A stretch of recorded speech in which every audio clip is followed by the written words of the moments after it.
محترم سامعین، اسلام کی بنیاد 5 چیزوں پر ہے۔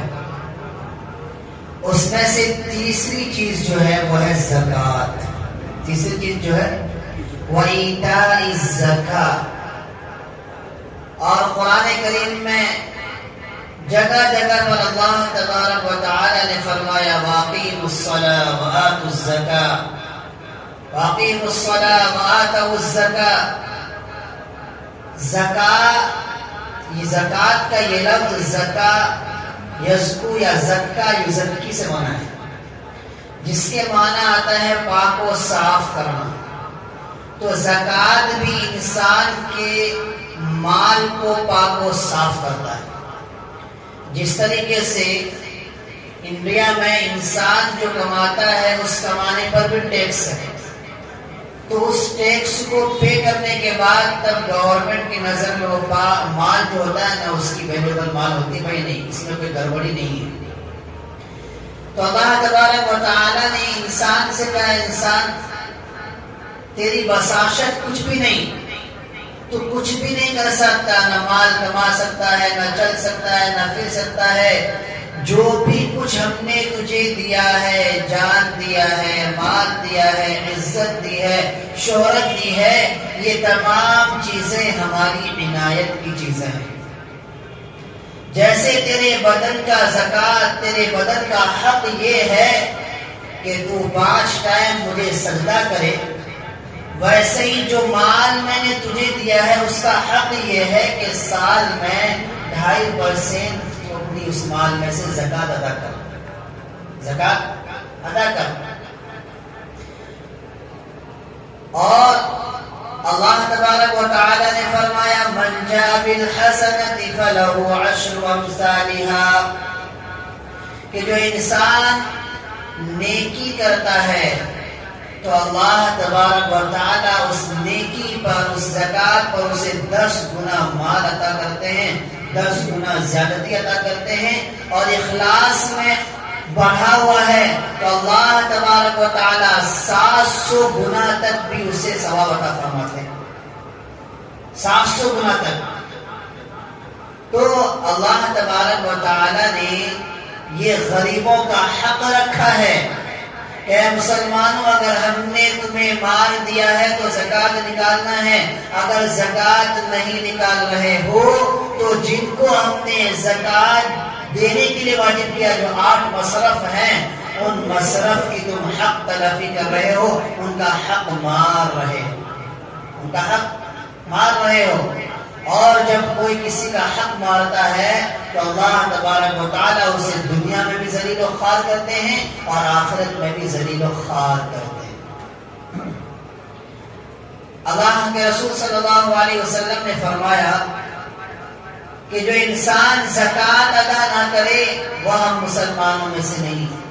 یہاں تک کہ حضرت ابو بکر کے زمانے میں علاقے والوں نے کہا اسلام کے ہر عمل پر عمل کرنے کے لیے ہم تیار ہیں، لیکن زکوٰۃ کے معاملے میں ہم زکوٰۃ ادا نہیں کریں گے، زکوٰۃ ادا نہیں کریں گے۔ تو حضرت ابو بکر صدیق رضی اللہ تعالیٰ عنہ نے اس زمانے کے خلیفہ تھے، حضرت ابو بکر صدیق نے یہ فتویٰ دیا کہ ان سے جہاد کرنا، ان سے قتال کرنا ہم پر فرض ہو چکا ہے، اس لیے کہ یہ مسلمان نہیں مرتد ہو چکے ہیں، یہ مسلمان نہیں ہیں، یہ مرتد ہو چکے ہیں۔ اس لیے کہ اسلام کی بنیاد 5 چیزوں پر ہے، اس میں تیسری چیز وَإِيتَاءِ الزَّكَاةِ ہے۔ جب بنیاد کو ہی نہیں مان رہا ہے تو پھر سجاوٹ کا کوئی اعتبار نہیں ہے، پھر دوسری چیزوں کا کوئی اعتبار نہیں ہے۔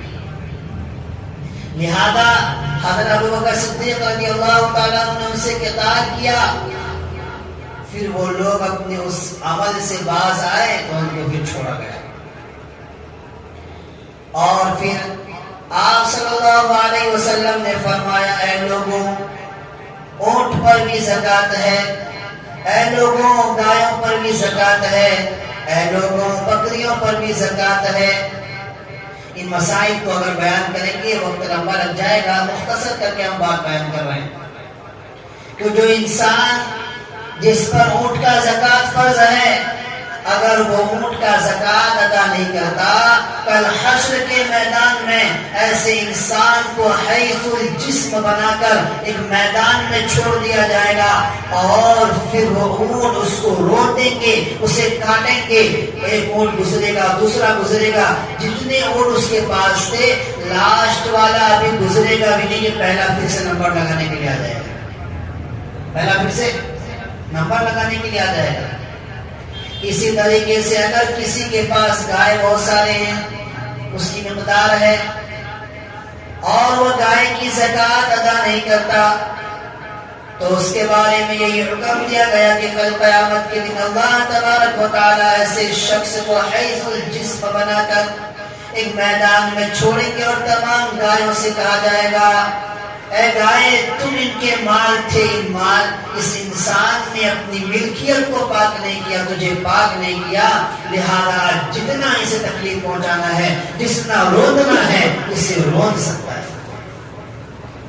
ویسے یہ معاملہ بکریوں کے ساتھ بھی ہوگا، ویسے یہ معاملہ بکریوں کے بھی ساتھ ہوگا کہ بکری کی زکات اگر واجب ہو چکی ہے اور بکریوں کی زکات نہیں دی، تو بکریوں سے کہا جائے گا بکریاں جتنا تجھے تکلیف پہنچانا ہے پہنچا سکتا ہے، آج تجھے اختیار ہے کہ دنیاوی زندگی میں تجھے انہیں پاک نہیں کیا۔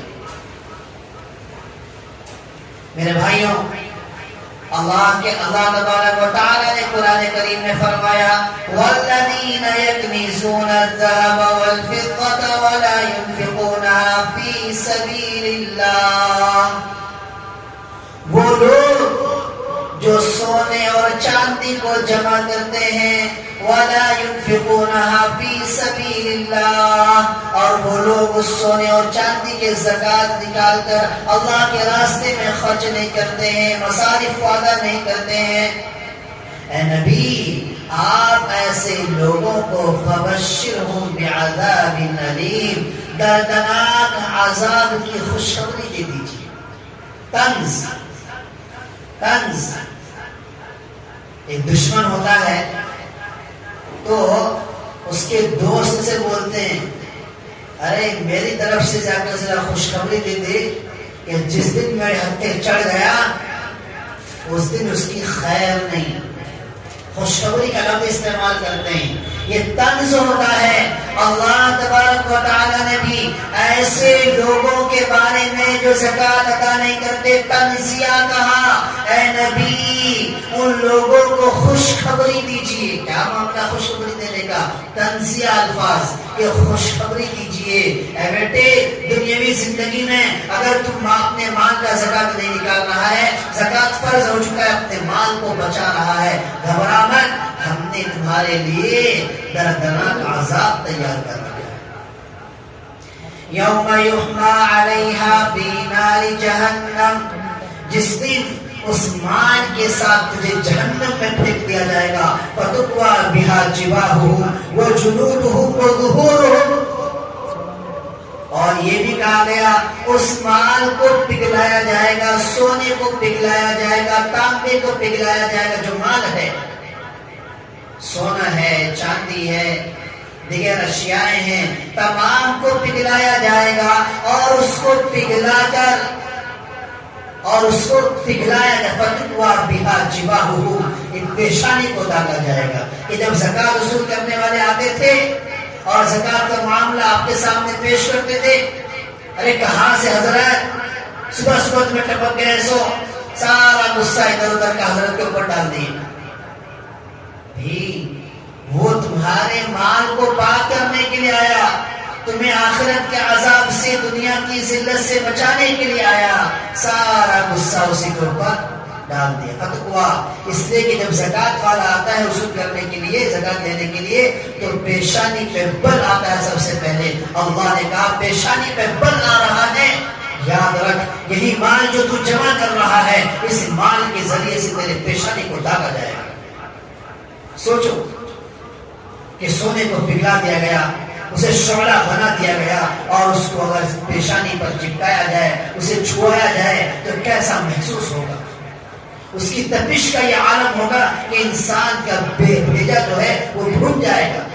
فتقوی بہا جباہہم وجنوبہم، اور پیچھے کے حصے میں جو ہے بل آتا ہے انسان، پیچھے کے حصے میں اس سے داغا جائے گا، وہ ظہورہم، اور اس کے پشت کو بھی داغا جائے گا، مقعد کو بھی داغا جائے گا، وہ ظہورہم، اور وہ مال خود کہے گی یہ جو داغا جا رہا ہے، یہ پگھلایا ہوا وہی سونا ہے جو دنیاوی زندگی میں اپنے تجوریوں کے اندر چھپا چھپا کر رکھتے تھے، یہ وہی چاندی ہے جس کو اپنی تجوریوں میں سب سے چھوٹے خانے میں دبا کر رکھا کرتے تھے، لیکن زکوٰۃ نہیں نکالتے تھے۔ سن اے انسان، ھذا ما کنزتم لانفسکم، یہ وہی ہے، یہ وہی مال ہے جس کو تم نے اپنے لیے جمع کر کے رکھا تھا، فذوقوا ما کنتم تکنزون، اب مزہ چکھو ان چیزوں کا جس کو تم جمع کیا کرتے تھے، فذوقوا ما کنتم تکنزون۔ میرے بھائیوں، اب زکوٰۃ کس پر فرض ہے؟ اس لیے کہ زکوٰۃ کا معاملہ سنگین معاملہ ہے، پائی پائی کا حساب جوڑ کر زکوٰۃ نکالنی ہے، زکوٰۃ نکالنی ہے۔ تو کہتے ہیں کہ زکوٰۃ کس پر فرض ہے، اس کے لیے کیا شرائط ہے؟ پہلی یہ کہ زکوٰۃ کی فرضیت کے لیے کہ آدمی جو ہو غلام نہ ہو، کسی کا آزاد ہو، پہلی شرط یہ آزاد ہو۔ دوسری شرط یہ کہ وہ مسلمان ہو، کلمہ پڑھنے والا ہو، لا الہ الا اللہ محمد رسول اللہ کا اقرار کرنے والا ہو۔ تیسری شرط یہ ہے کہ وہ انسان سمجھدار ہو، عقل مند ہو، پاگل نہ ہو۔ پاگل کے پاس مال ہے لیکن عقل سے بالکل پاگل ہے تو اس پر نہ شریعت کے دوسرے احکام لاگو ہوتے ہیں اور نہ زکوٰۃ کا معاملہ اس پر لاگو ہوتا ہے۔ چوتھی شرط کہ وہ بچہ جو ہو بالغ ہو، کیا ہو؟ بچہ بالغ ہو، نابالغ نہ ہو۔ نابالغ پر شریعت کے دوسرے احکام نہیں ہے، اس طریقے سے تو زکوٰۃ کے احکام بھی نہیں ہے۔ تو یہ چار شرطیں لگائی کہ اب یہ چار شرطیں پائی جا رہی، آزاد ہو، مسلمان ہو، عقل مند ہو اور بالغ ہو، تو اب تم پر دیکھنا مال کی مقدار کو دیکھنا۔ کیا دیکھنا ہے؟ اب مال کی مقدار دیکھنا ہے۔ مال کی مقدار کیا ہے؟ مال کی مقدار یہ ہے کہ 87 گرام سونا، 87.5 گرام سونا ہو، یا پھر 620 گرام، کتنا؟ 620 گرام چاندی مزید، 620 ملی گرام 320، اتنا اگر اس کے پاس چاندی ہے یا اتنا اس کے پاس تمام اشیاء ملا کر رقم ہے، اور نصاب کے معاملے میں چاندی کو اصل قرار دیا، کیا دیا گیا؟ چاندی کو اصل قرار دیا گیا، سونے کو اصل قرار نہیں دیا گیا۔ لیکن اگر کسی انسان کے پاس صرف سونا ہی ہے، نہ نقد ہے، نہ چاندی ہے، نہ کچھ ہے، پھر وہ اپنے لیے وہ کیا ہے کہ سونے کو نصاب مقرر کر سکتا ہے۔ سونے کو، اب سونے کے لیے کیا ہے؟ 7.5 تولہ سونا، 7.5 تولہ سونا، اور چاندی کی جو مقدار ہے، آج کل جو رائج الوقت میں جو تولہ بولتے ہیں نا، وہ 10 گرام کا ہوتا ہے۔ کتنے گرام کا؟ 10 گرام کا، لیکن شریعت میں 11 گرام سے کچھ مزید ہے، شریعت میں 11 گرام سے مزید ہے، تو 52 تولہ 525 گرام ہونا چاہیے، لیکن شریعت نے کہا نہیں بھائی، ہمارا جو اسلام کے اعتبار سے جو تولہ ہے وہ کیا ہے؟ 11 گرام سے زیادہ ہے، اس معنی کر کے 620 گرام چاندی ہوتا ہے۔ 7.5 تولہ تو 75 گرام ہونا چاہیے تھا، لیکن کیا ہے؟ 87 گرام ہو رہا ہے، 12 گرام بڑھ گیا۔ اب آج کے دور میں اگر نصاب کو نکالا جائے تو آج کا فی الحال جو میں ریٹ دیکھ کر آیا ہوں، وہ سونے چاندی کا جو ریٹ ہے وہ 2,65,000 کلو ہے۔ مطلب یہ ہوا کہ 1 گرام کا ریٹ اس وقت جو ہے 265 روپے، کتنا ہے؟ 265 ملٹیپلائی 620، 265 ملٹیپلائی 620 تو تقریباً یہ 1,62,000 روپے بیٹھ رہے ہیں، کتنا؟ 1,62,000. اب یا تو کسی کے پاس 1,62,000 کی رقم ہے، یا تو کسی انسان کے پاس تھوڑا سونا ہے، تھوڑا چاندی ہے، اور تھوڑی کیا ہے، کیش ہے، اور وہ تمام مال جو ہے قرض کو نکال کر 1,62,000 کی مقدار کو پہنچ رہا ہے، تو اب اس پر زکوٰۃ فرض ہے. ہر انسان اپنا محاسبہ کر سکتا ہے، میرے پاس مال کتنا ہے، میرے پاس کس کو کتنا دینا ہے، تمام کو وہ جمع کر سکتا ہے. تو یہ مقدار بیان کی گئی. کن کن چیزوں پر زکوٰۃ ہے؟ وہ مال جو بڑھنے والا ہے اس پر زکوٰۃ ہے. مثلا سونا ہے، چاندی ہے، مال تجارت ہے. فار ایگزامپل کسی کا دکان لوہے کا ہے، لوہے کے مال وہ کیا کرتا ہے، بیچتا ہے. تو دکان میں لوہے کا مال رکھا ہوا ہے اور وہ بیچنے کی نیت سے ہی ہے، تو جتنا مال دکان میں رکھا ہے اس کو کیلکولیشن کیا جائے صحیح طریقے سے، اور پھر اس کی مقدار نکالی جائے جو موجودہ وقت کی قیمت ہے، اور پھر اپنے دوسرے مال کو پلاٹ ہے، وہ پلاٹ جس کو ہم نے تجارت کی غرض سے خریدا ہے کہ بھائی آج میں 4 لاکھ روپے کا لے رہا ہوں، 2 سال کے بعد امید ہے کہ یہ 6 لاکھ کا ہو جائے گا، تو فی الحال 6 لاکھ کا تو نہیں ہوا ہے، 5 لاکھ کی قیمت ہے. زکوٰۃ اب جو نکالنی پڑے گی 5 لاکھ کی نکالنی پڑے گی.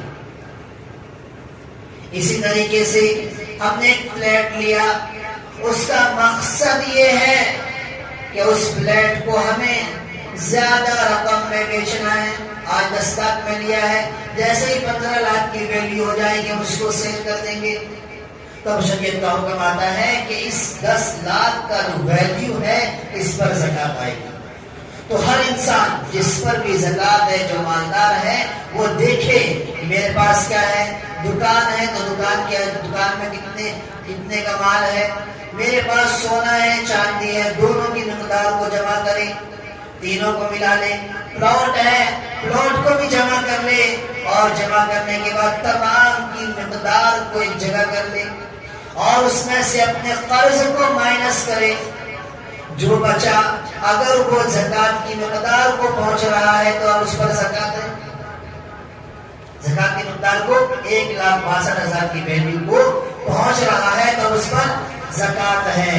اور وہ چیزیں جس کو ہم استعمال کرتے ہیں، ہمارے پاس 50 لاکھ کی کار ہے لیکن میں نے اس کو بیچنے کے لیے نہیں خریدا. اللہ عنایت فرمائے ہم تمام کو،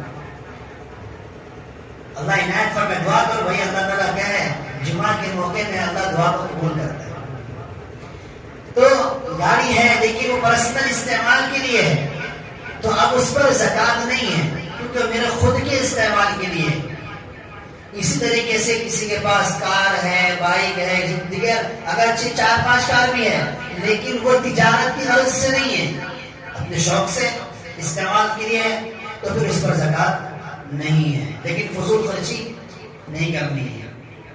ٹھیک، تو یہ زکوٰۃ کی مقدار بیان کی گئی، شریعت نے زکوٰۃ کی مقدار بیان کی ہے. اب زکوٰۃ دینا کس کو ہے، زکوٰۃ دینا کس کو، تو شریعت نے اس کو بھی بیان کیا. ایسا نہیں ہے. اب ایک بات کہ آج کل کا ایک رواج چل گیا، پرسوں ایک کال آیا داونگرے سے، مفتی صاحب ذرا یہ بتائیے کہ ہم نے پرسوں بیان سنا ہے حضرت سے، نابالغ بچے پر زکوٰۃ نہیں ہے. کیا ہے، میرا ایک پلاٹ بنگلور میں ہے، اس کی رقم بہت زیادہ ہے، میں چاہتا ہوں کہ اس پلاٹ کو اپنے بیٹے کے نام کر دوں، جو بھی نابالغ ہے، جو بھی نابالغ ہے.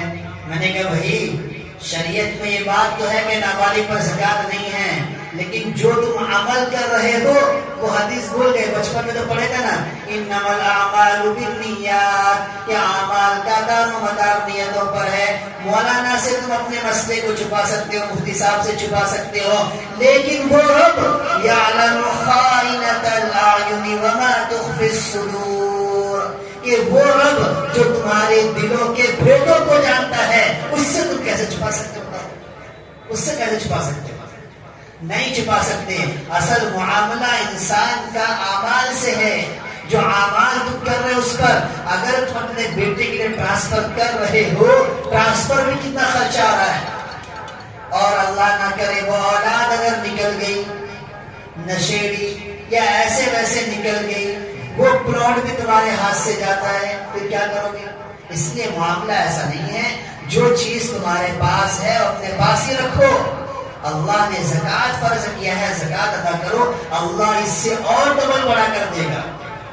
مال دینے والا بھی اللہ ہے، اب اس کے حکم کو توڑ کر مال کو بچانا چاہ رہے ہو تو ایک بڑی بیماری میں مبتلا کر دے تو پورا پلاٹ کا پلاٹ بک جائے، ہے کہ نہیں بھائی؟ ایک بڑی بیماری آ جائے تو پیسے کم پڑ جاتے ہیں، کروڑوں روپے کم پڑ جاتے ہیں۔ اس لیے اللہ نے مال دیا ہے، صرف زکوٰۃ کو بچانے کے لیے بچوں کے نام پر ٹرانسفر کرنا یہ جائز نہیں ہے۔ ایک مفتی صاحب سے مسئلہ پوچھ کے اس چیز کو بچا سکتے ہو، لیکن اللہ تو جانتا ہے نا کہ اس مال کو جو تم نے اپنے بیٹے کے نام پر منتقل کیا ہے، اس سے وہ جو ہے وہ تو غلط کام ہے، اللہ تو جانتا ہے نا۔ اس لیے میرے بھائیوں، تو بات ذہن میں آ گئی، تو زکوٰۃ کس کو دینا ہے؟ تو قرآن کریم نے 8 مصرف بیان کیے گئے، 8 ایسے شخص، 8 طرح کے ایسے انسان جس کو تم اپنا زکوٰۃ دے سکتے ہو۔ پہلا کون؟ انما الصدقات للفقراء والمساکین، پہلا۔ دوسرا کہ صدقے کا مال، زکوٰۃ کا مال تم اسے دے سکتے جو فقراء ہو، کیا ہو؟ جو فقراء ہو۔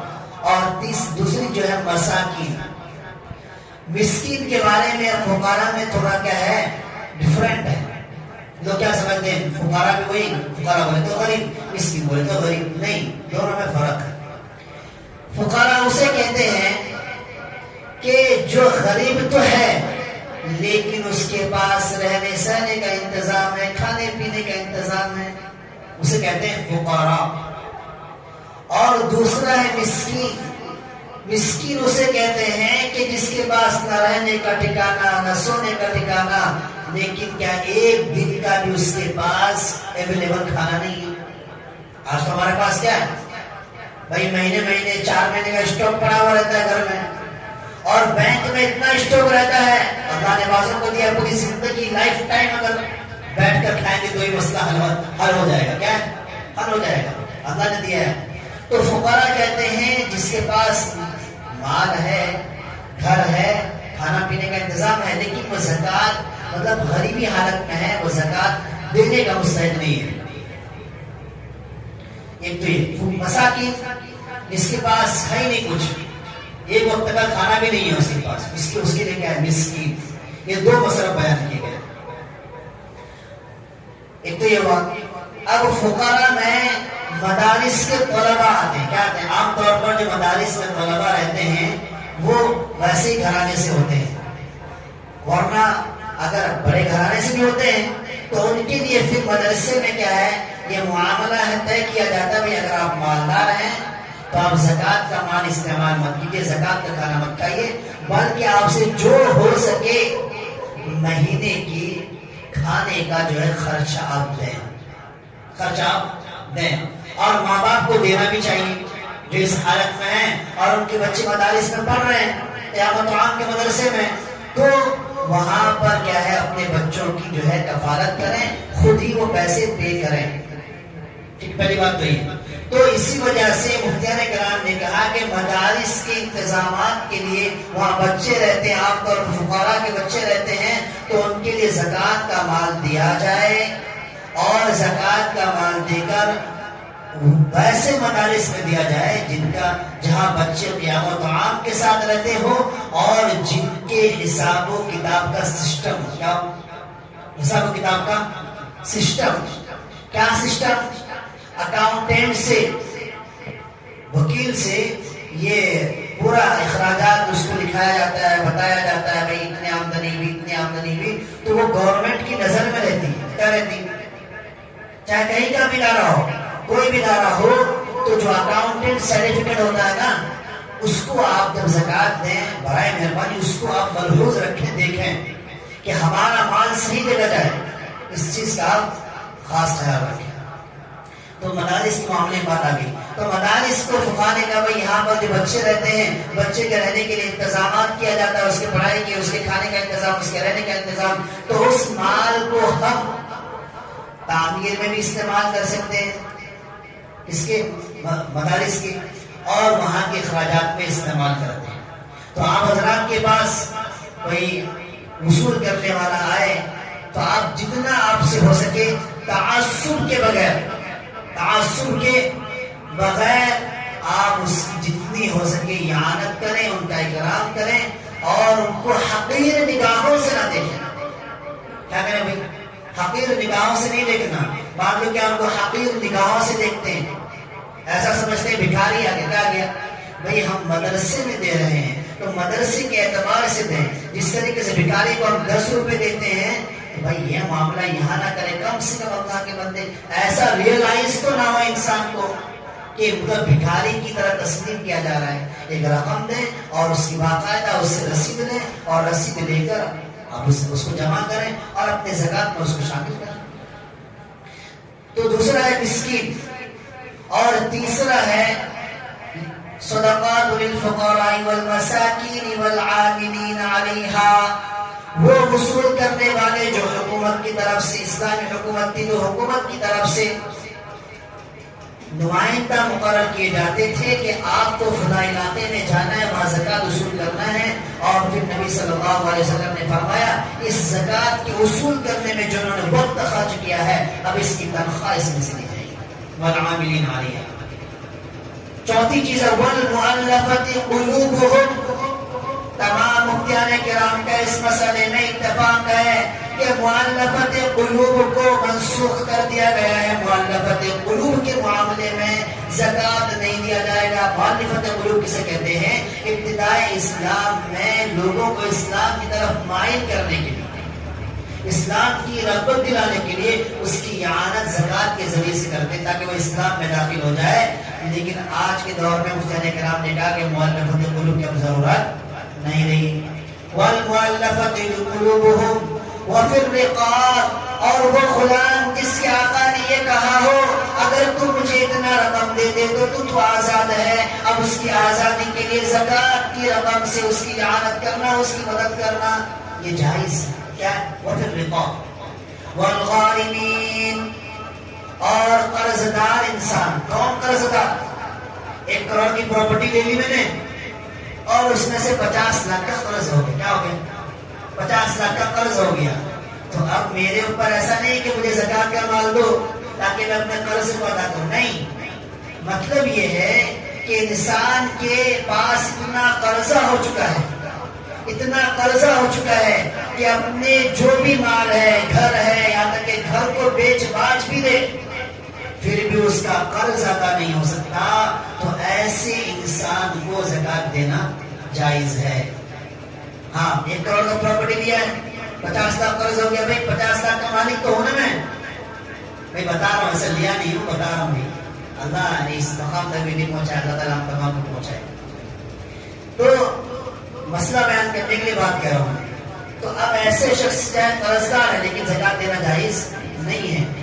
قرض دار وہ جس کا تمام مال بھی بک جائے پھر بھی وہ قرض کو ادا نہ کر سکے تو اس کی قرض کی ادائیگی کے لیے زکوٰۃ کا مال استعمال کر سکتے ہیں۔ والغارمین وفی سبیل اللہ، اور وہ مجاہدین جو اسلام کی خاطر اعلاء کلمت اللہ کے خاطر، اسلام کے بچاؤ کی خاطر، اسلامی تحفظ کی خاطر کافروں سے مقابلہ کرتے ہیں، ایسے مجاہدین کے لیے زکوٰۃ دینا جائز ہے۔ آج کے اس دور میں فلسطینی مجاہد کی اعانت اس مال سے کرنا جائز ہے، آج کے اس دور میں یہ میرا فتویٰ ہے۔ اور وابن السبیل، اور مسافر چاہے مالدار ہو، جیسے کوئی ایک انسان دور دراز سے آیا، اب تو ڈیجیٹل زمانہ ہو گیا ہے، اگر کوئی مالدار ہے پیسہ ختم ہو گیا تو فوراً پیسہ آ جاتا ہے، کوئی مسئلہ نہیں۔ یہ مسئلہ پہلے زمانے کا تھا، لیکن آج کے دور میں بھی ایسا انسان اگر ہو تو اسے ہم زکوٰۃ دے سکتے ہیں کہ اپنے علاقے میں تو وہ مالدار ہے لیکن اس علاقے میں آیا ہے، جیب کٹ گیا، موبائل کا سسٹم بھی نہیں ہے، اب وہ ضرورت مند ہو چکا ہے، اب وہ جانے کے لیے اخراجات نہیں ہے، کھانے کے لیے پیسے نہیں ہیں، لیکن ہے مالدار، ہے مال، تو ایسے شخص کو زکات دینا دے سکتے، دینا کیا جائز ہے۔ تو یہ 8 مصرف بیان کیے قرآن کریم نے کہ ان 8 جگہوں میں آپ زکات دے سکتے ہیں، للفقراء والمساکین والعاملین والمؤلفۃ قلوبهم وفی الرقاب والغارمین وفی سبیل اللہ وابن السبیل۔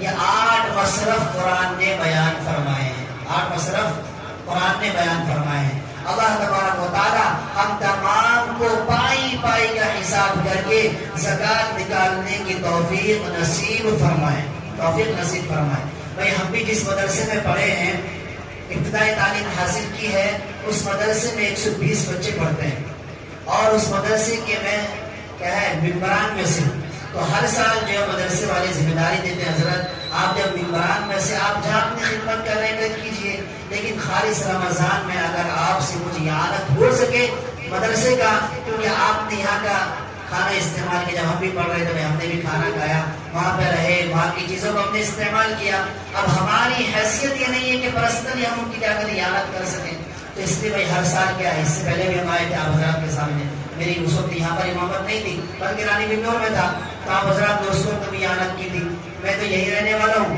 آپ حضرات سے بھی اگر کچھ ہو سکے تو ہمارے مدرسے کا بھی الحمدللہ خیال رکھیں، اس کا بھی پورا ایک دم سسٹم ہے، پورا نظام ہے، گورنمنٹ کی نظر میں ہے، اور بھئی اس کا جو اکاؤنٹنگ سسٹم وہ تمام چیزیں الحمدللہ ساری چیزیں مہیا ہے، ساری چیزیں پروفیبل ہے۔